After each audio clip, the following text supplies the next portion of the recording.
जय मसीह। आज की सुबह की आराधना में मैं आप सबों का स्वागत करता हूं। और भजन का लेखक कहता है कि हे मेरे मन, तू यहोवा का धन्य कह। हे मेरे परमेश्वर यहोवा, तू अत्यंत महान है।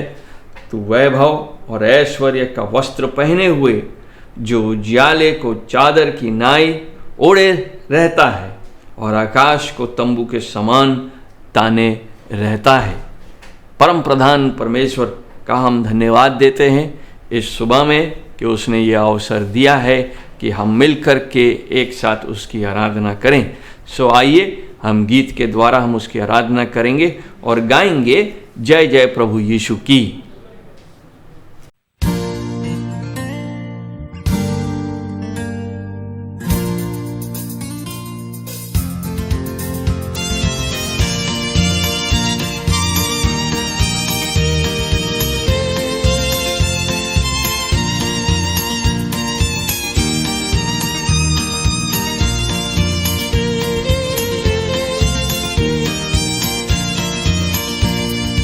जय जय प्रभु यीशु की, जय जय प्रभु यीशु की। हमको बचाने आया जगत में, उसकी स्तुति करो। आहा हा हा हा हा हालेलुया, ओ हो होशाना, ला ला ला ला ला ला। हालेलुया आमीन। जय जय प्रभु यीशु की, जय जय प्रभु यीशु की। हमको बचाने आया जगत में, उसकी स्तुति करो। आहा हा हा हा हा हालेलुया, ओ हो होशाना, ला ला ला ला ला ला। हालेलुया आमीन।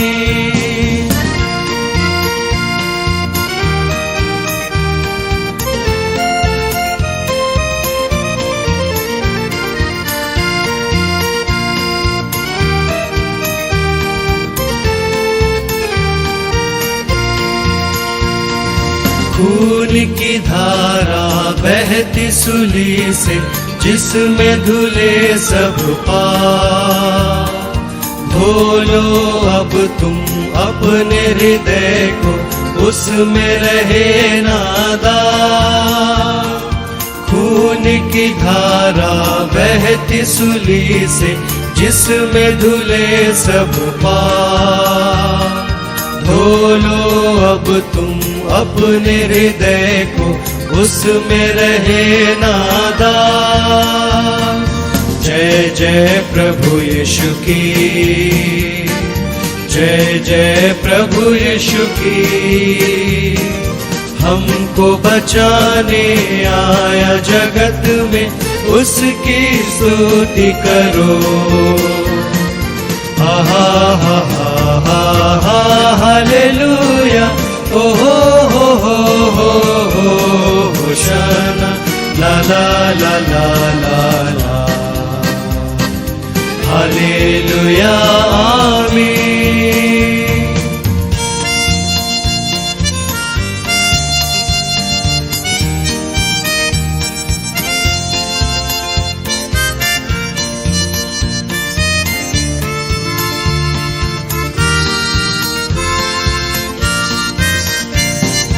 वापस आता मेरा प्रभु जी, ले जाएगा साथ।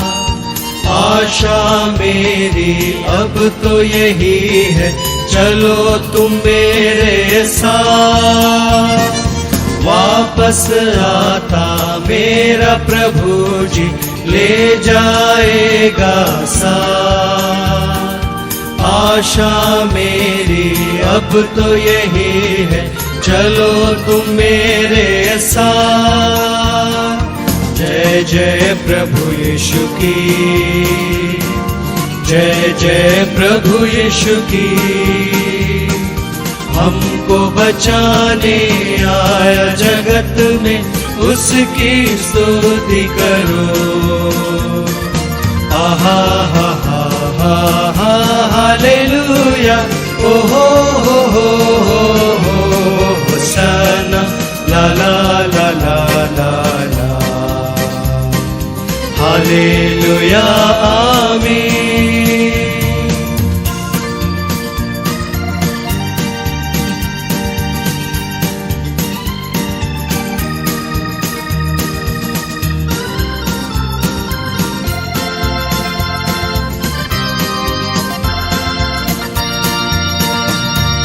हर दम होंगे साथ यीशु के, खुशी और शांति आराम।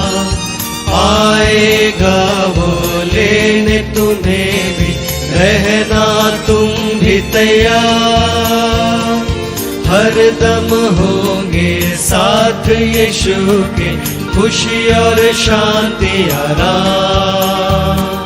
आएगा वो लेने तुम्हें भी, रहना तुम भी तैयार। जय जय प्रभु यीशु की, जय जय प्रभु यीशु की।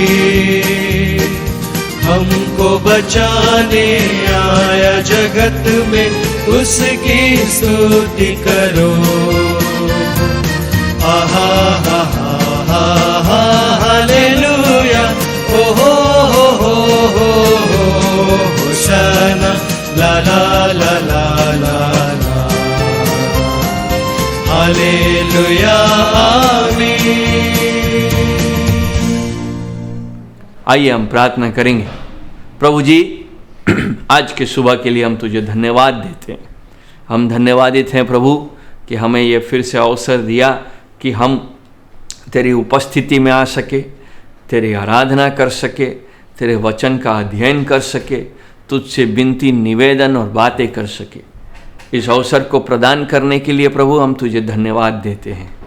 धन्यवादित हैं कि तूने अपने अनुग्रह में हमको चुना, हमें अपना पुत्र संतान बनाया, हमें इस योग्य ठहराया कि हम तेरे सामने धर्मी गिने जाए।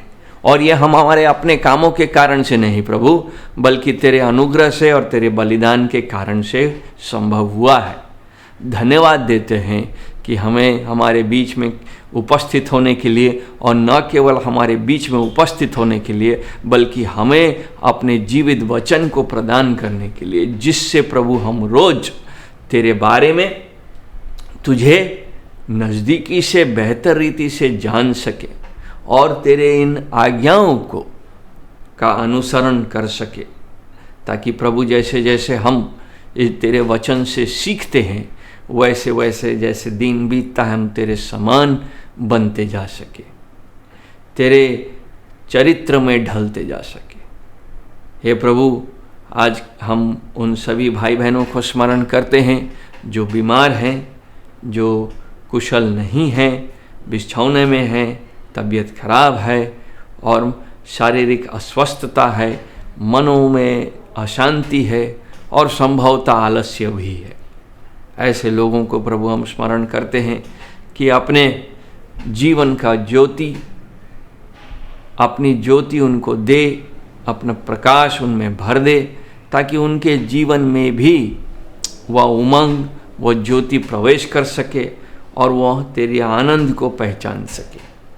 हे प्रभु, जो ऐसे क्षेत्र में हैं जहाँ कई प्रकार की कठिनाइयाँ हैं, कई प्रकार का रोग है और कई प्रकार का विरोध है, ऐसे स्थानों में प्रभु हम प्रार्थना करते हैं कि अपना अनुग्रह उन पर दिखा, ताकि वे जब विश्वास में खड़े हैं, जब वे तेरे नाम का गवाही देते हैं वे उसमें स्थिर रह सके।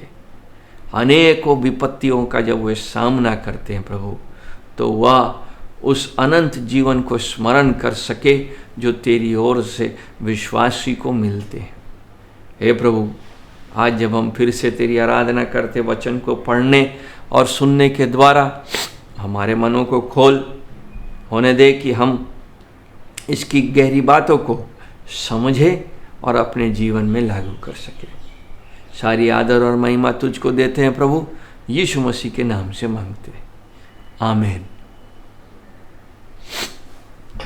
आइए आज के वचन की ओर हम जाएंगे और हम जैसे पिछले हफ्तों में देखते आ रहे हैं, हम रोमियो की पत्री के 8वें अध्याय को खोलेंगे और उसके 11 पद तक हम पढ़ चुके हैं। 11 पद तक हम उसके अनुच्छेद को ध्यान दे चुके हैं। आज हम उससे आगे देखेंगे जो कि हमको 12 से 17 पद में देखने को मिलता है। जब हमने 8वां अध्याय आरंभ किया था तो हम ये ने देखा था कि 8वां अध्याय उस बात का वर्णन कर रहा है। पौलुस रोमियो की पत्री के 8वें अध्याय में ये बताता है कि विश्वासी को के जीवन में किस प्रकार का आशीष है, क्योंकि उसके ऊपर दंड की आज्ञा नहीं है। और यीशु मसीह जो परमेश्वर का पुत्र है, यीशु मसीह जो मनुष्य बन करके उनके बीच में डेरा करता है, यीशु मसीह जो सारे लोगों के, चुने हुए लोगों के पापों को अपने ऊपर लेता है और क्रूस पर बलिदान होता है, वह श्रापित होता है, वह मनुष्यों का दंड अपने ऊपर लेता है। और इस कारण से 8 अध्याय का 1 पद है, कहता है कि जो प्रभु यीशु मसीह में है उन पर कोई दंड की आज्ञा नहीं है। और हमने कई इन हफ्तों में ये देखा कि मौलिक रीति से 2 ही प्रकार के लोग हैं। वे जो संसार के चलाए चलते हैं, जो संसार के अभिलाषाओं के अनुसार चलते हैं, जो शारीरिक रीति से चलते हैं, और दूसरा वे जो आत्मिक रीति से आध्यात्मिक रीति से अपने जीवन को व्यतीत करते हैं। या तो हम संसार की रीति से चलते हैं या आत्मिक रीति से चलते हैं। कोई न्यूट्रल पोजीशन नहीं हो सकता कि हम दोनों ही एक साथ बराबर बैलेंस करते चल सके, या ये कहें कि हम थोड़ा थोड़ा दोनों का ही भागी होंगे और दोनों में ही हम पैर अपना रखेंगे। ये संभव नहीं है, क्योंकि जब हम चौथे पद से आते हैं, 5वें पद में आते हैं, तो 5वां पद बताता है कि जो शरीर के अनुसार चलते हैं उनके लिए, 6वां पद कहता है कि उनके लिए मृत्यु है, और जो आत्मिक रीति से चलते हैं उनके लिए जीवन और शांति है। और जब हम पिछले हफ्ता देख रहे थे 9 से 11 पद, हमने देखा कि ये जीवन का, शांति का माने क्या है और इसकी फायदे क्या हैं, और आत्मा के चलाए चलने के बारे में का माने क्या है। आज हम 12वें पद से आगे देखते हैं और पढ़ेंगे हम रोमियो की पत्री के 12 अध्याय, माफ कीजिएगा कि 8 अध्याय के 12 से 17 पद। और पौलुस लिख रहा है, सो हे भाइयों, हम शरीर के कर्जदार नहीं, ताकि शरीर के अनुसार दिन काटे, क्योंकि यदि तुम शरीर के अनुसार दिन काटोगे तो मरोगे। यदि आत्मा से देह की क्रियाओं को मारोगे तो जीवित रहोगे। इसलिए कि जितने लोग परमेश्वर के आत्मा के चलाए चलते हैं वे ही परमेश्वर के पुत्र हैं। क्योंकि तुमको दासत्व की आत्मा नहीं मिली कि फिर भयभीत हो, परंतु ले पालकपन की आत्मा मिली है, जिससे हे अब्बा, हे पिता कहकर पुकारते हो। आत्मा आप ही हमारे आत्मा के साथ गवाही देता है कि हम परमेश्वर की संतान हैं, और यदि संतान है तो वारिस भी, वरन परमेश्वर के वारिस और मसीह के संगी वारिस हैं, जबकि हम उसके साथ दुख उठाएं कि उसके साथ महिमा भी पाए। प्रभु अपने वचन के पढ़े जाने पर हम सबों को आशीष दे। यह अनुच्छेद कई बातों को स्पष्ट करता है, कई बातों को प्रकट करता है। आज हमारा ध्यान 12 और 13वें पद पर है। पौलुस इस अनुच्छेद का परिचय 12 पद में करता है और इस 12 और 13 पद का ध्यान उन विश्वासियों के लिए है जो आत्मा के चलाए चलते हैं। ना आत्मा के चलाए चलने का माने है कि उनको जीवन है, उनके अंदर शांति है, परंतु उनको ध्यान भी रखना है कि शारीरिक दशा में रहने के कारण से पाप और पाप का परिणाम जल्दी ही उनको बर्बाद कर सकता है यदि वे सावधान न रहें। सो पौलुस इन 2 पदों में 12 और 13 पद में कह रहा है सावधान रहो। अगर पाप को नहीं मारोगे तो पाप तुमको मार देगा।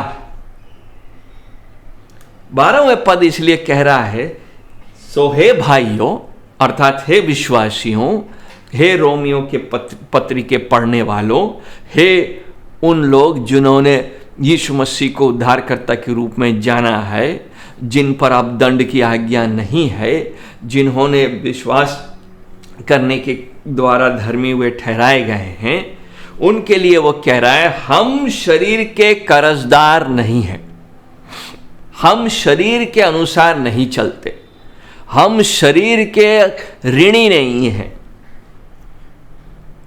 ताकि शरीर के अनुसार दिन काटे। सो 12वां पद यह कह रहा है कि हमारा ऑब्लिगेशन शरीर के तरफ नहीं होना चाहिए। सो दूसरे शब्दों में वो ये कह रहा है कि अगर हम ऋणी हैं तो प्रभु के प्रति हैं, अगर हम वास्तव में कर्जदार हैं तो प्रभु के प्रति कर्जदार हैं, पाप के लिए नहीं। इसका माने यह है कि पौलुस यहां इसलिए इन बातों को क्यों कह रहा है, क्योंकि इससे यह स्पष्ट होता है कि जब हम शरीर में हैं तो पाप का जो परिणाम है और पाप की जो दशा है वो हमारे शारीरिक जीवन से अभी खत्म नहीं हुआ है। हम उसको खत्म करने के प्रोसेस में लगे हुए हैं और इस कारण उसके लिए हमको निरंतर लगे रहने की आवश्यकता है। निश्चय यीशु मसीह का उद्धार का काम हो चुका, यीशु मसीह ने हमको उद्धार दे दिया और वह उद्धार करने के कारण से, पश्चाताप के कारण से हमारे अंदर परिवर्तन आरंभ हो चुका है। लेकिन क्योंकि परिवर्तन पूरा खत्म नहीं हुआ है, हमारे अंदर में पाप का ट्रेसेस अभी भी मिलता है। सो इस कारण से पौलुस ये कह रहा है हमको ये समझना जरूरी है कि हम जो आज जीवित हैं तो हम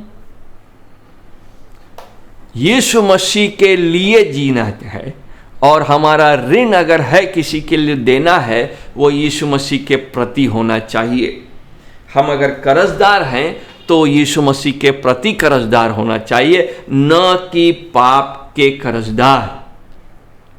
सो यह 12वां पद यह स्पष्ट कर देता है कि विश्वासी जब तक वह इस पृथ्वी को छोड़ता नहीं है वह अपने पापी स्वभाव के साथ जीता है, वह संपूर्ण रीति से उसके जीवन से हटा नहीं है और वह संपूर्ण रीति से मिटा नहीं है।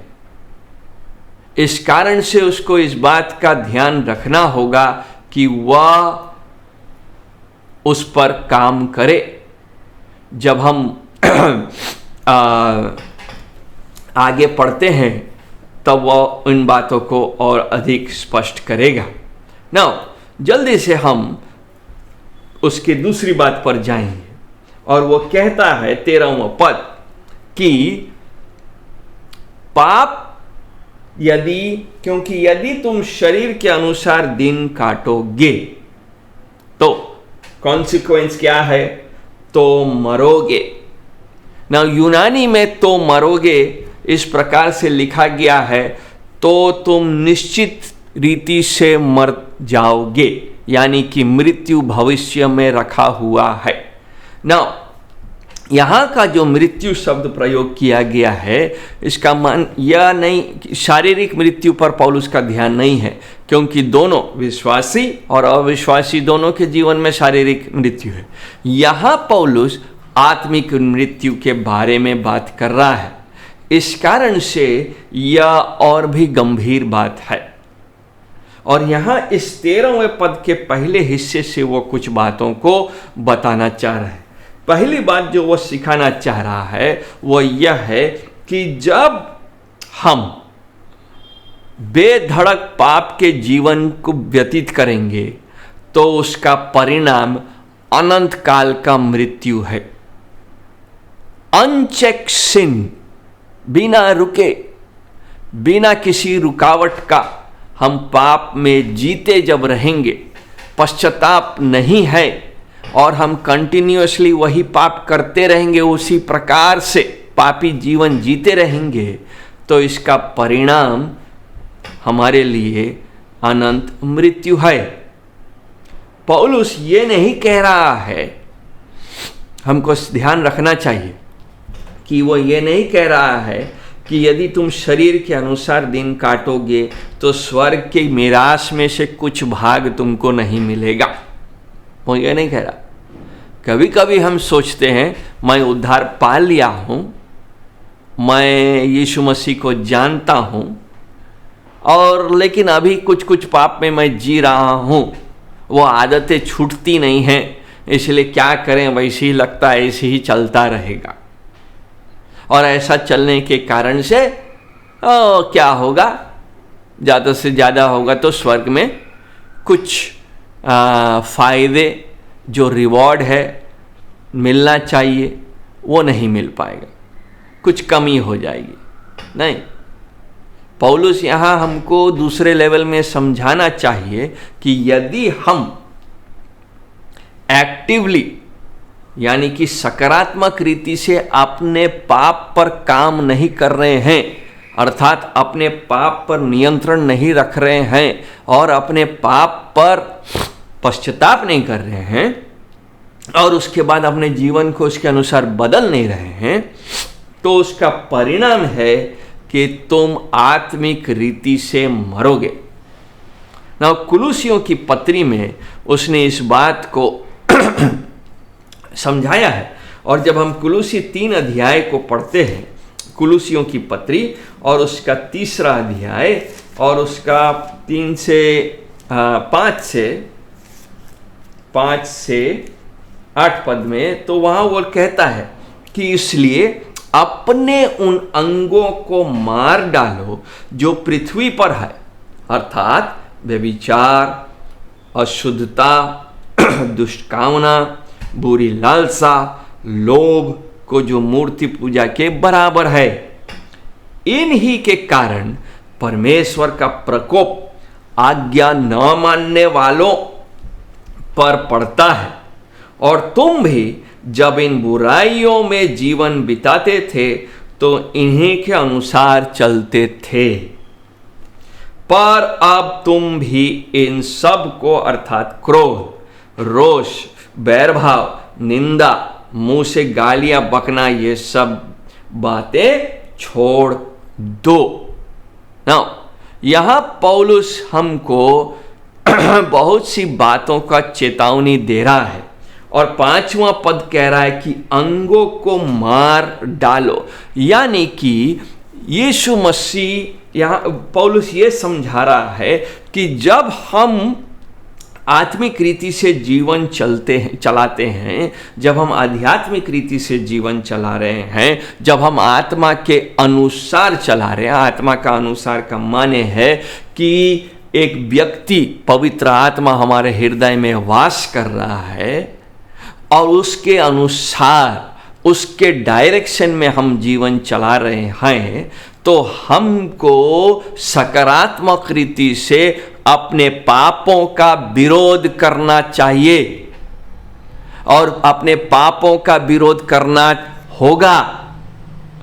इसीलिए वहां वो कह रहा है, अपने अंगों को मार डालो जो पृथ्वी पर है और जिससे इन पापों का पाप बढ़ता है, व्यभिचार, अशुद्धता, दुष्कामना, बुरी लालसा, चोरी, लोभ। और वह 7वां पद में कहता है कि तुम भी इन बुराइयों में जीवन व्यतीत करते थे।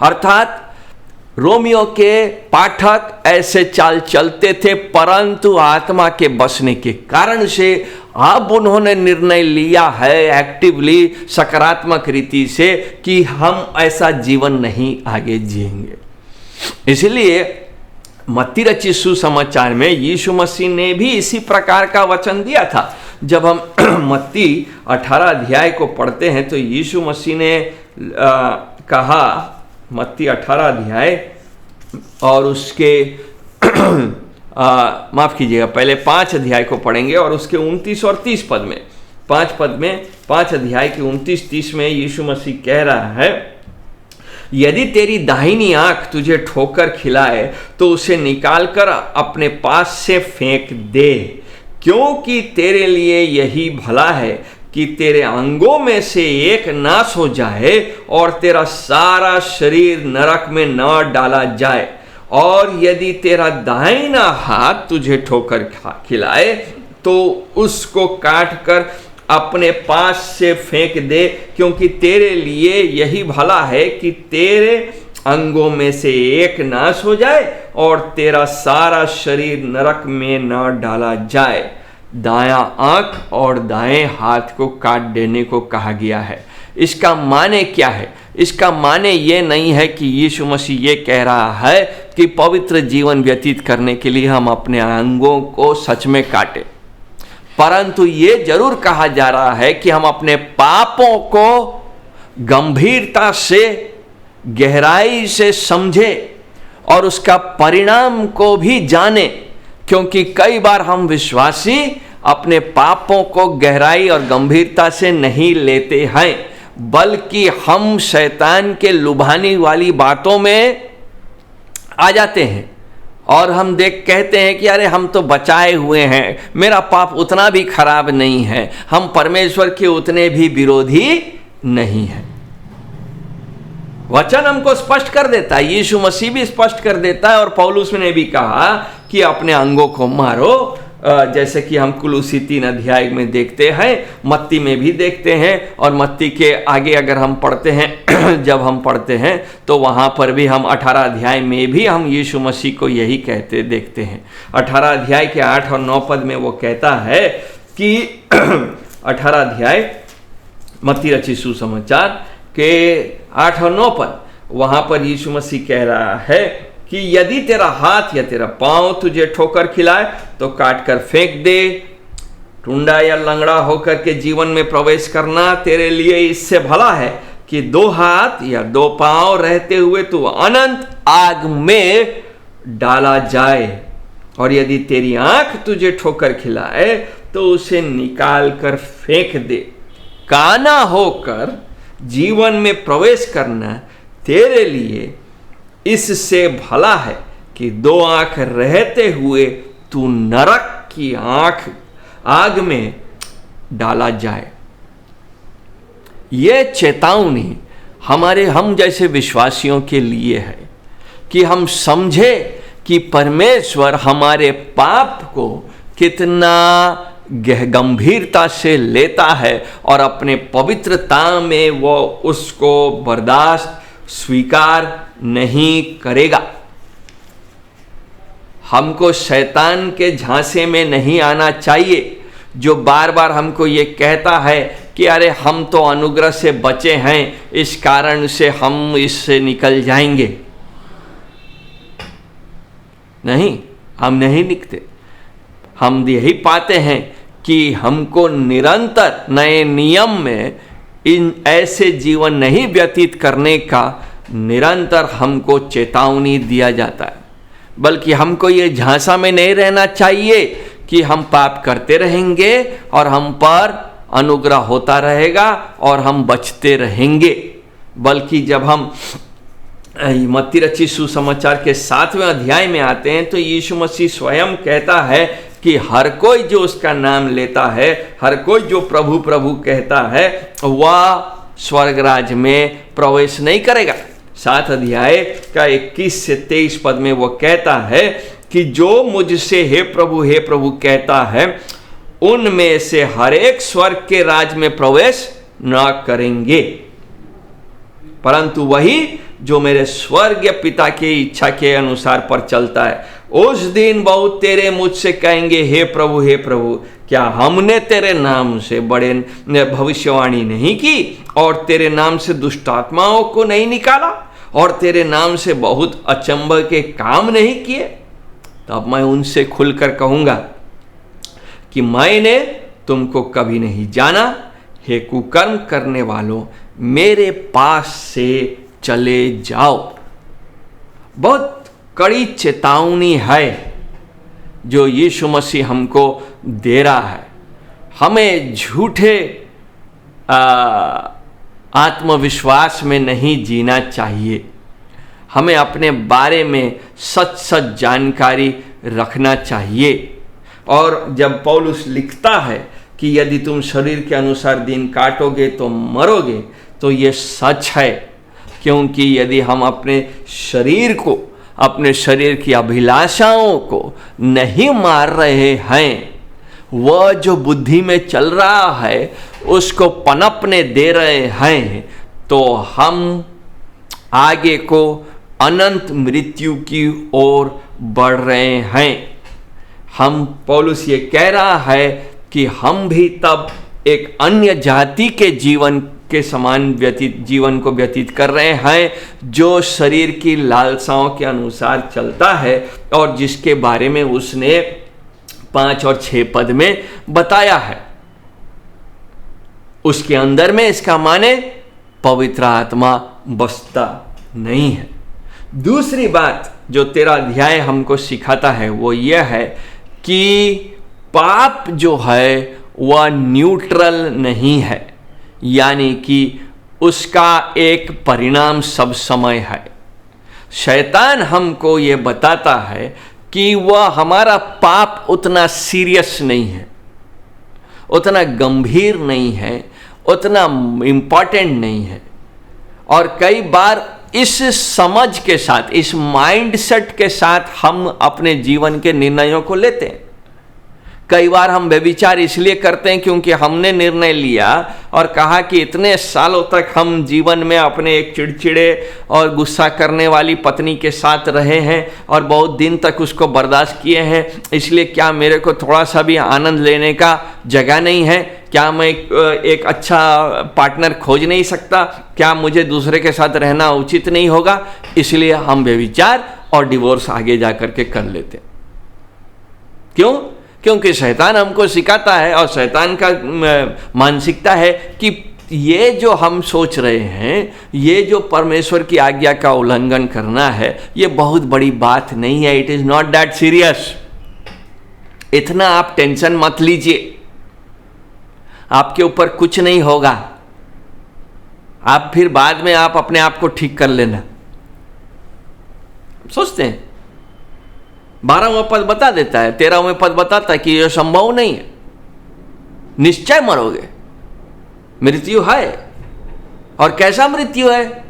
अनंत काल का मृत्यु है। कौन सा मृत्यु है? वही मृत्यु जो अविश्वासी को मिलता है।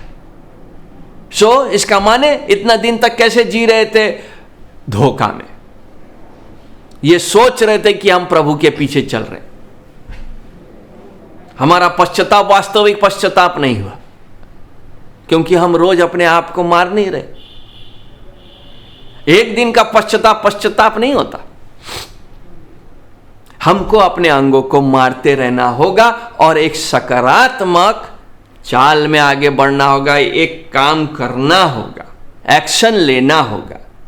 कई बार हम लोगों के बातों सुनते हैं तो कहेंगे कि अरे हम चाहते तो हैं कि ये पाप का स्वभाव हमारे जीवन से हट जाए, मगर होता नहीं है। होगा जब हम 13 अध्याय का दूसरा हिस्सा को पढ़ते हैं। यदि आत्मा से देह की क्रियाओं को मारोगे तो जीवित रहोगे। जीवित रहना चाहते हैं तो आत्मा के दम से, पवित्र आत्मा के निवास करने से और पवित्र आत्मा के चलाए चलने से और उसकी शिक्षाओं के अनुसार अपने जीवन को व्यतीत करने से हम अपने देह की क्रियाओं को मार सकेंगे। तो यहां जो आत्मा से देह की क्रियाओं को मारोगे, ये एक रोज का प्रोसेस होगा, रोज का काम होगा। बिना इसको रोज किए यह संभव नहीं है कि हम आत्मा से इन क्रियाओं को मारेंगे। कभी कभार हम खड़े हो जाएं, कभी कभार हम जाग जाएं और कहेंगे कि अच्छा ठीक है, आज मैं अपने पापों को मारूंगा, यह संभव नहीं। अगर आप अपने पापों को अकेला छोड़ देंगे, उस पर काम नहीं करेंगे, तो एक दिन पाप आपको अकेला कर देगा, परमेश्वर भी हीन कर देगा। 1977 में एक व्यक्ति था फ्रांस में, जिसकी इच्छा थी कि वह अपने घर में एक शेर को पाले। सो वो बचपन में ही उसको छोटा में ही लेके आ गया और शेर को पालता गया, बड़ा करता गया, शेर बड़ा होता गया। और एक दिन ऐसा हुआ जब वो शेर को पिंजड़े में डालना चाह रहा था, वापस उसको अपने इसमें कमरे में डालना चाह रहा था, शेर जाने से इनकार कर रहा था। उसने उसको ठेलने की कोशिश की, उसको भड़काने की कोशिश की, शेर भड़क गया और शेर ने मिनटों में ही अपने मालिक को पूरा नोच डाला और मालिक तुरंत ही मर गया। हमारा पाप भी इस प्रकार का है। यदि हम अपने पाप पर ध्यान न दें और छोटा सा सोचेंगे कि नन्हा सा है, इससे ज्यादा तकलीफ नहीं होगा, तो एक दिन वह पाप शेर बन जाएगा और हमें ही फाड़ खाएगा। इस कारण से हमको यीशु मसीह ने, परमेश्वर ने अपने तीसरा व्यक्ति को हमको दिया है। जब वो हमारे अंदर वास करता है तो वह हमको न केवल क्षमता, ताकत, वो हमको ताकत देता है और साथ में दिशा भी देता है। वो केवल एक टूल नहीं है, बल्कि वह एक व्यक्ति है जिस पर हम भरोसा कर सकते हैं, जिसकी आज्ञाओं को हम मान सकते हैं और आज्ञा मानने से ही यह संभव होगा। इसलिए फिलिपियों की पत्री उसके 2 अध्याय में हम पढ़ेंगे। फिलिपियों की पत्री के 2 अध्याय के 12 और 13 पद में पौलुस लिख रहा है कि हे मेरे प्रिय भाइयों प्यारों, जिस प्रकार तुम सदा से आज्ञा मानते आए हो, वैसे ही अब भी न केवल मेरे साथ रहते हुए, पर विशेष करके अब मेरे दूर रहने पर भी डरते और कांपते हुए अपने अपने उद्धार का कार्य पूरा करते जाओ, क्योंकि परमेश्वर ही है जिसने अपनी सुइच्छा निमित्त तुम्हारे मन में इच्छा और काम दोनों बातों के करने का प्रभाव डाला है। पवित्र आत्मा हमारे अंदर दोनों बातें डालता है। हमारे अंदर इच्छा डालता है कि हम उसकी आज्ञाओं को माने, और ताकत देता है सकारात्मक रीति से कि हम उसकी आज्ञाओं को पूरा कर सके। यह नहीं है कि पवित्र आत्मा खाली वहां बसा है, हमको अपना सेल्फ कंट्रोल, हमको अपना अपने ताकत से ही अपना जंग जीतना होगा। वचन हमको बता रहा है जंग जीतने का क्षमता और जंग जीतने का दिशा, दोनों ही हमको परमेश्वर की आत्मा से मिलता है। और जब वो हमारे साथ है तो हमको वो ताकत देता है। फिलिपियों की पत्री में 2 अध्याय के 12 और 13 पद में यही कहा जा रहा है कि हमको अपने उद्धार के काम को करने का मेहनत करना होगा।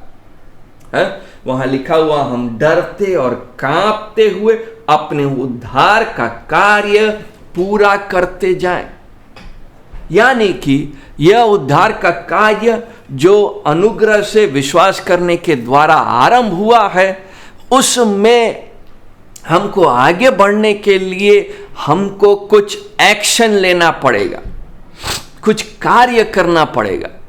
यह कार्य अनुग्रह से ही आरंभ हुआ है, अनुग्रह से ही प्रेरित हुआ है, आगे बढ़ना हमको है, हमको कुछ करना होगा। हम लेड बैक क्रिश्चियनिटी नहीं है कि आराम से पड़े हुए हैं, उद्धार पा लिए हैं, अब हमको कुछ टस से मस करने की आवश्यकता नहीं है, जीवन यूं ही कटता रहेगा। जीवन यूं ही नहीं कटेगा, क्योंकि शैतान हमको जलते तीरों से भेद करने की चेष्टा करेगा, हमको आर पार करने की चेष्टा करेगा। और जब वो करना तीर छोड़ेगा तो हमको उसका सामना करना है, और सामना करने के लिए हमको खड़ा होना होगा, वो एक्शन का काम हमको करना होगा। इस कारण से वहां पर लिखा है, आत्मा से देह की क्रियाओं को यदि मारोगे तो जीवित रहोगे। यदि हम पाप के फल को अपने जीवन में नहीं देखना चाहते हैं तो पेड़ काटना होगा, खाली फल तोड़ने से नहीं होगा। क्योंकि केवल फल अगर तोड़ेंगे तो फिर पाप का फल आज नहीं तो कल फिर लगेगा। क्या हमने अपने पाप के पेड़ों को काटा है, जड़ से निकाला है? यही मतलब है कि देह की क्रियाओं को मारना। देह की क्रियाओं को मारने का माने है कि उसको जड़ से मिटाना है। ना देह की क्रिया तक पहुंचने के आने तक ये कैसे संभव होगा? जब हमारी मानसिकता, जब हमारा माइंड सेट पाप और सांसारिक अभिलाषाओं से हटकर आत्मिक बातों पर लगेगा। इसलिए वहां देह की क्रिया लिखा है। मन की क्रियाओं पर ध्यान देना होगा, जिससे देह की क्रिया पर असर होता है। देह की क्रिया तो रिजल्ट है जो बाहर दिखेगा। उसको नहीं दिखने के लिए, वहां तक नहीं पहुंचने के लिए, क्या मैंने अपने हृदय की शुद्धता के लिए कुछ किया है? क्या मैंने अपने हृदय, अपने मन की शुद्धता को बनाए रखने के लिए परमेश्वर के वचन की आज्ञाओं का पालन किया, परमेश्वर की वचन पर ध्यान दिया? वो जरूरी है। और मेरे ख्याल से कुछ करना चाहिए ऐसा जिससे मेरा मन पाप के विषयों पर नहीं लगा रहना लगे, मेरा ध्यान पापी विषयों पर न जाए, बल्कि आत्मिक रीति से मैं पवित्र हो सकूं। पहला चीज जो हमको करना चाहिए वो है कि हमको अपने जीवन में अनुशासन लाना चाहिए। Discipline yourself. देखिए, 1 तिमोथी उसका 4 अध्याय का 7वां पद इस बात को कहता है। 1 तिमोथी 4 अध्याय का 7वां पद कहता है, और अशुद्ध और बुढ़ियों की सी कहानियों से अलग रह और भक्ति के लिए अपना साधन कर। Discipline yourself for the purpose of godliness. पवित्रता के लिए अशुद्ध बातों से, अशुद्ध कहानियों से अपने आप को अलग रह। दूसरा एक और पद है जिसको हम देख सकते हैं, वो हम तिमोथी में आगे पढ़ेंगे। हमारा एम क्या होना चाहिए? हमारा लक्ष्य यह होना चाहिए कि मैं प्रभु का, परमेश्वर का संतान होऊंगा, ताकि परमेश्वर मेरे उद्धार से पाए जाने के कारण से मुझसे महिमा पा सके और मेरा पाप उसके महिमा में रुकावट का कारण न हो। इसका माने है कि यह पाप अगर रुकावट का कारण नहीं बनना है उसको, तो इसका माने यह है कि एक लाइफस्टाइल होगा जो पवित्रता का होगा, एक पैटर्न होगा, एक तरीका होगा जीने का जो पवित्रता का होगा। और वचन हमको बताता है कि वह पवित्रता का तरीका क्या होगा कि मैं अपना समय, अपना टाइम परमेश्वर के कामों में, परमेश्वर के वचनों के प्रति अनुशासित रीति से लगाऊंगा। मैं ऐसे जगहों से दूर रहूंगा, ऐसे समयों में मैं अपने आप को व्यस्त रखूंगा जिससे मेरा मन न भटके। हो सकता है मोबाइल फोन में पोर्नोग्राफी देखने का मेरा मन करे, ऐसे समय में मैं अपने फ़ोन से अपने आप को दूर करूंगा और मैं अपने मन को एक्टिवली कुछ और काम में लगाऊंगा। हो सकता है नशा करने का मेरा मन करे, चाहे ड्रग्स लेना हो, चाहे दारू पीना हो।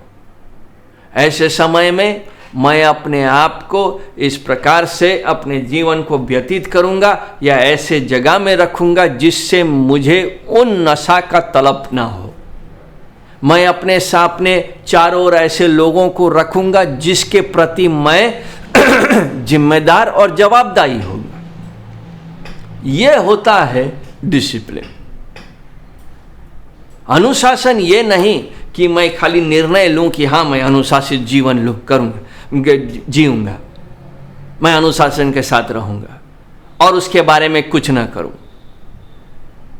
अनुशासन दर्द है, उसमें बहुत पेन है, क्योंकि जब जब अनुशासन लागू होता है तब तब उससे दर्द उत्पन्न होगा, परंतु उस अनुशासन से हमारी आत्मिक जीवन में लाभ होती है।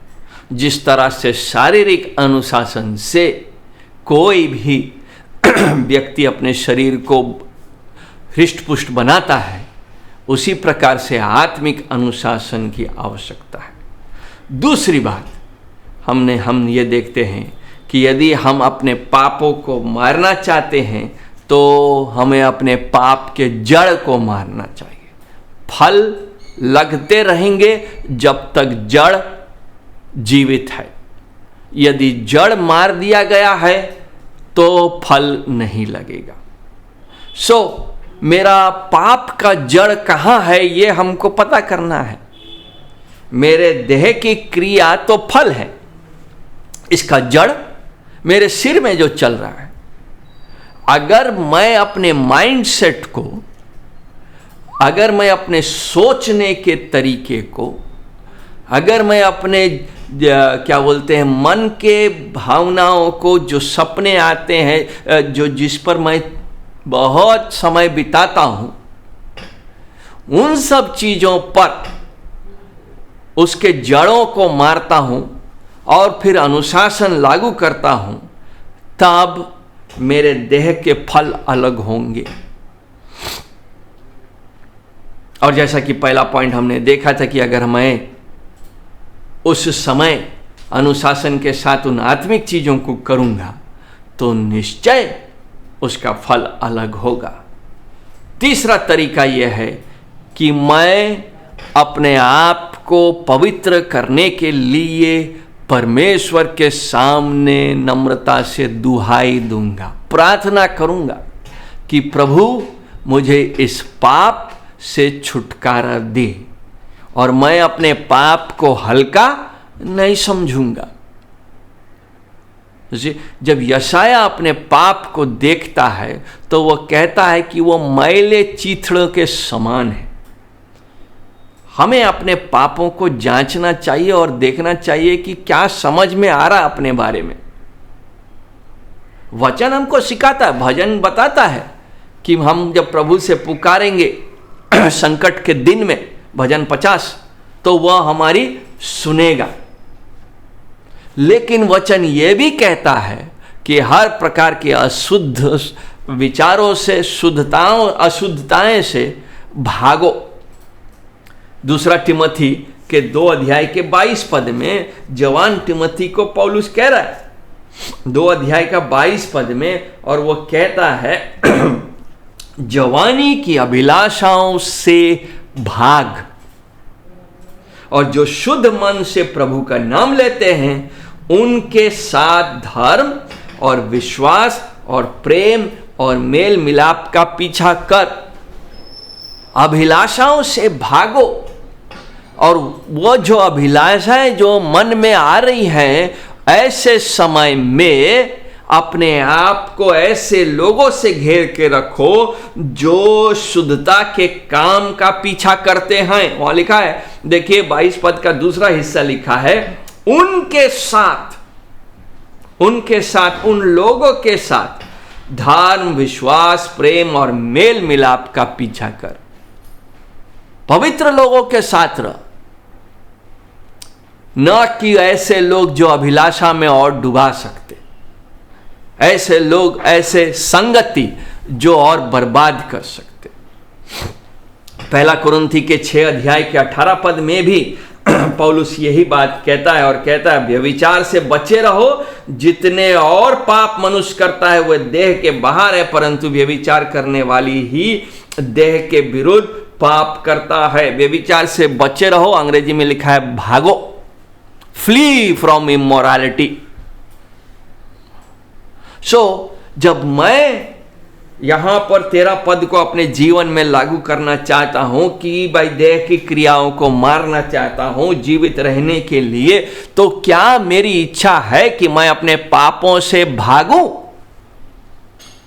यूसुफ पोतीफर के पत्नी के चंगुल से, वहां लिखा है भागा, अपना कपड़ा वस्त्र छोड़ करके भागा, खाली अंडरगारमेंट्स में भागा।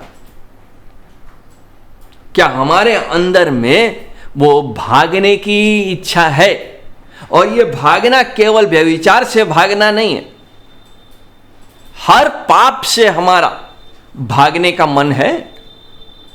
मुंह को अशुद्ध रीतियों से प्रयोग करने से भागते हो, या आज भी उन गंदी मजाकों से हमको मजा आता है? क्या हम गलत सुनने से भागते हैं, या आज भी चर्चा करने में मजा आता है? ईर्ष्या, जलन, क्रोध, कई बार इसको हम बहुत हल्का पाप समझते हैं। रोमी 8 अध्याय के 5वां पद में वो कहता है भागने का एकदम सिंपल तरीका है, क्या करो? वहां लिखा है आध्यात्मिक आत्मा की बातों पर मन लगाते हैं। हम यदि भागना चाहते हैं तो हमको आत्मा की बातों पर मन लगाना चाहिए। हमने कुलुसी 3 अध्याय को पढ़ा है, उसका 1 से 4 पद इसी बात कर, आत्मा की बातों पर मन लगाना, परमेश्वर के वचन के साथ समय बिताना। किसी ने सही कहा है, या तो वचन आपको पाप से दूर रखेगा, या पाप आपको वचन से दूर रखेगा। दोनों एक साथ संभव नहीं है। हम किसके पीछे भाग रहे? क्या हम वचन के पीछे दौड़ रहे? क्या हम उसके लिए लालायित हैं? जैसा भजन 119 कहता है, यीशु मसीह परमेश्वर के वचन के पीछे भाग रहा था और भागता था। शैतान ने हमला किया, 40 दिन कई सवाल किए, और हर एक का जवाब उसने वचन से दिया। लिखा है हमें भी अपने आप को परमेश्वर के वचन से तृप्त रखना चाहिए और अपने मनों में भर के रखना चाहिए। आजकल तो हम लोग मुखाग्र पद नहीं करते, याद नहीं करते पदों को। परंतु उस वचन को याद करने का बेनिफिट बहुत है। जब शैतान हमको अटैक करेगा, सब समय हमारे पास बाइबल नहीं रहेगा कि हम उसको खोल करके जवाब दें या खोल करके पढ़ें, ऐसा हो सकता है। सो जो वचन हमारे हृदय में है वह हमारे काम आएगा। इसीलिए वचन को पढ़ते और याद करते रहना चाहिए, ताकि पवित्र आत्मा जो परमेश्वर की आत्मा है, जो त्रिएक परमेश्वर का तीसरा व्यक्ति है, हमारे हृदय में बसे। अगर हृदय में बसा रहेगा तो हम शैतान के जलते तीरों का सामना कर सकेंगे और हम पाप को जड़ पकड़ने नहीं देंगे, पौधा लगने नहीं देंगे तो फल नहीं लगेगा। ये हमारे पाप के बारे में चर्चा हो रहा है। यदि पाप को नहीं मारोगे तो निश्चित रीति से मरोगे, क्योंकि हम प्रभु के कर्जदार हैं, शैतान के नहीं। और अगर हम शैतान के नहीं हैं तो हम उसके शरीर के अनुसार नहीं चलेंगे। प्रभु करे कि ये पद हमारे लिए सच हो और हमारे रोज के जीवन में हम इसको प्रयोग कर सकें। आइए हम प्रार्थना करें। प्रभु जी, हम तेरे वचन के लिए धन्यवाद देते हैं। तेरा वचन हमारे लिए चेतावनी है, स्पष्ट करता है कि हम अपने पाप को हल्का ना समझें, किसी भी तरह से हम झांसे में ना रहें और शैतान के जाल से बचे रहें। हे प्रभु, जबकि तेरा वचन हमको स्पष्ट रीति से तेरी आज्ञाओं के बारे में सिखाता है, होने दे कि हम इस पाप के पेड़ को, पौधे को जड़ पकड़ने न दे, बल्कि उसको जड़ में ही मार दे और उसके लिए हम अनुशासित जीवन व्यतीत कर सके, ताकि प्रभु इस आत्मा के चलाए चलने से हमको जीवन और शांति दोनों मिल सके। सारी आदर और महिमा तुझको देते हैं और यीशु मसीह के नाम से मांगते हैं, आमीन। अब हमारे परमेश्वर पिता का प्रेम, प्रभु यीशु मसीह का अनुग्रह और पवित्र आत्मा की सहभागिता हम में से हर एक के साथ युगानुयुग तक बनी रहे, आमीन। आप सबों को जय मसीह।